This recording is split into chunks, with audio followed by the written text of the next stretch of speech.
morning! Welcome to the UCC News. Let's start the day with the forecast for the next day's weather, which will be presented by Laura Barberi.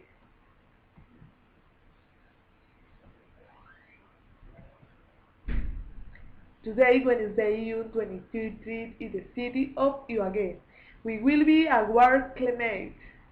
The minimum temperature of the 28 degrees Celsius and maximum of 32 degrees Celsius. You can wear shorts and sandals. It is the perfect day to go to the mall and eat an ice cream. Arrive tomorrow, Thursday, June 24th. So far we have a rainy, cold and a windy day. Minimum temperature of 16 degrees Celsius and maximum of 23 degrees Celsius. Make sure you bring a jacket with you and wait not to stay at home watching Netflix.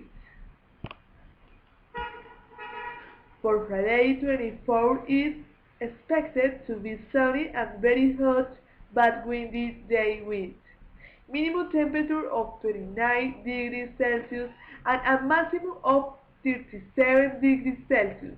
Be sure to wear light clothing. Prepare your swimsuit and go to the pool. Thanks for your attention. See you next week.